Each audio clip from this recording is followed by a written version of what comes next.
ہم جو لوگ امت محمدیہ کے افراد ہیں، ہمارے اوپر اللہ تعالیٰ کے بہت زیادہ خصوصی انعامات ہیں. ہمیں اللہ تعالیٰ کا شکر ادا کرتے رہنا چاہیے. یہ امت محمدیہ صلی اللہ علیہ وآلہ وسلم ساری امتوں سے سب سے زیادہ فضیلت والی امت ہے، اور پھر اس امت پر اللہ تعالیٰ کا یہ بھی انعام ہے کہ یہ تعداد میں سب سے زیادہ ہوگی. تھوڑے عمل پر اجر اللہ تعالیٰ ان کو زیادہ عطا فرماتے ہیں. پھر اسی طرح ایک اور بہت بڑا انعام جو اس امت پر ہے وہ یہ ہے کہ پیارے نبی کریم صلی اللہ علیہ وآلہ وسلم کا فرمان ہے، ان اللہ تجاوز عن امتی ما وسوست به صدرها ما لم تعمل به او تتکلم، کہ میری امت جو ہے اس سے اللہ تعالیٰ نے جو ان کے دلوں میں وسوسے آتے ہیں، ان کے سینوں میں جو وسوسے آتے ہیں، اللہ تعالیٰ نے ان کو معاف کر دیے. جب تک یہ ان کے ساتھ کلام نہیں کریں گے یا عمل وسوسوں پر نہیں کریں گے وہ معاف ہیں. پھر یہ اسی ضمن میں یہ بھی انعام ہے کہ ایک آدمی نیکی کی نیت کرتا ہے، کر نہیں پاتا، اس کو بھی 1 گنا ثواب ہے، کر لے تو 10 گنا ثواب ہے. اور اس کے ایک اور برعکس اللہ کا انعام کہہ لیں یا اسی کے تناظر میں کہہ رہے ہیں، اللہ تعالیٰ کا ایک اور بہت بڑا انعام یہ ہے کہ ایک بندہ برائی کا ارادہ کرتا ہے، نہیں کرتا، جب تک برائی نہیں کرتا تب تک اس کے کھاتے میں برائی نہیں لکھی جاتی. جب وہ برائی کرے گا تب لکھی جائے گی. جبکہ نیکی کے معاملے میں نیکی کا عزم کر لے، ارادہ کر لے تو اللہ تعالیٰ اپنی رحمت سے اس کے کھاتے میں نیکی لکھ دیتے ہیں. تو یہ اس امت پر اللہ تعالیٰ کا ایک خاص انعام ہے. اسی ضمن میں ایک اور انعام جو ہے اس امت محمدیہ صلی اللہ علیہ وسلم کے افراد پر اللہ تعالیٰ کا یہ بھی ہے کہ وسوسے آتے ہیں اللہ تعالیٰ کی ذات کے بارے میں، ایمانیات کے بارے میں، عقائد کے بارے میں. تو ان وسوسوں کے اوپر جہاں پکڑ نہیں ہے وہاں پر یہ بھی ہے کہ جو بندہ ان وسوسوں کو برا سمجھتا ہے، ان کو ناپسند کرتا ہے، تو اس کے لیے یہ انعام ہے کہ وہ ایماندار ہے. اس کو یہ اناؤنسمنٹ مل گئی، اس کو یہ کہہ لیں کہ ایک سند مل گئی، اس کے لیے یہ اعلان ہو گیا کہ وہ سچا مسلمان ہے.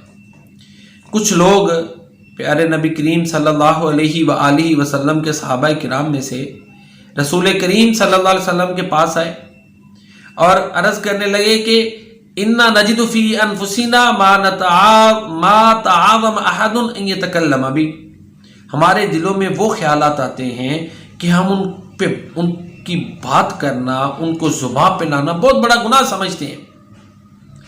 پیارے نبی کریم صلی اللہ علیہ وسلم نے فرمایا آوا قد وجدتموہ، کیا تم واقعی ایسا احساس پاتے ہو کہ تمہارے دلوں میں وسوسے آتے ہیں، برے خیالات آتے ہیں، تو تم ان کے بارے میں یہ ذہن رکھتے ہو کہ ان کے مطابق بات کرنا یہ بھی کبیرہ گناہ ہے؟ صحابہ کرام نے عرض کی ہاں. تو اللہ کے نبی صلی اللہ علیہ وسلم نے فرمایا ذاک صریح الایمان، یہ صریح ایمان کی نشانی ہے. یہ روایت صحیح مسلم شریف میں موجود ہے. تو بہرحال ساری گفتگو کا خلاصہ یہ ہے کہ اس امت مرحومہ پر، اس امت محمدیہ پر، اس آخری امت پر اللہ تعالیٰ کے بہت زیادہ انعامات ہیں. تھوڑے عمل پر زیادہ اجر ان کو ملتا ہے. قیامت والے دن ان کی تعداد سب سے زیادہ ہوگی. سب سے پہلے جنت میں یہ جائیں گے، حساب کتاب ان کا پہلے ہوگا، یہ سب سے پہلے جنت میں جائیں گے. جو وسوسے ان کے دلوں میں آتے ہیں اللہ تعالیٰ نے معاف کر دیا ہے. اور اگر ان وسوسوں کو یہ برا جانے تو پھر یہ ایمان کی نشانی ہے.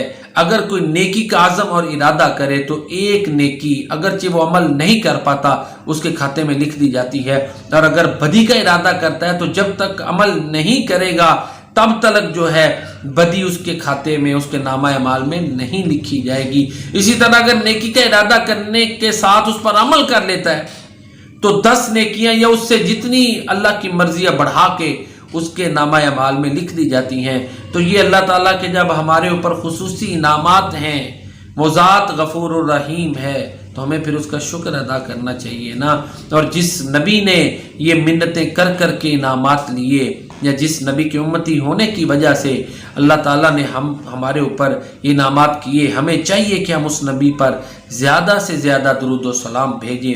یہی ایک شکرانے کی ہے نا، یہ محبت کا اظہار ہے درود و سلام، ایک طرح کا پیارے نبی کریم صلی اللہ علیہ وسلم کے ساتھ اظہار تشکر کا ایک انداز ہے، یہ درود و سلام پڑھا جائے اپنے ایمان کے لیے بھی درود و سلام، کہ یہ ایمان کی نشانی ہے نا، مسلمان کیسے ہو سکتا ہے کہ مسلمان ہو اور وہ درود و سلام کا انکار کر دے۔ پھر اسی طرح درود و سلام کی برکات بڑی ہیں جو پڑھنے والا سمیٹتا ہے۔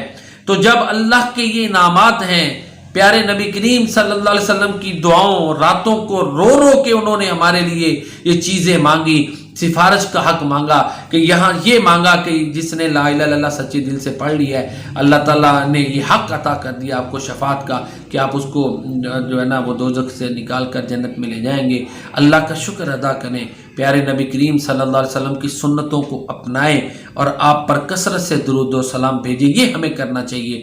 اللہ تعالیٰ ہمیں یہ جو اعمال ہیں اپنا شکر ادا کرنے کی اور پیارے نبی کریم صلی اللہ علیہ وسلم کی سنتوں کو اپنانے کی، اور اسی طرح پیارے نبی کریم صلی اللہ علیہ وسلم پر کثرت سے درود و سلام بھیجنے کی اللہ تعالیٰ توفیق عطا فرمائے۔ وما علینا الا البلاغ المبین۔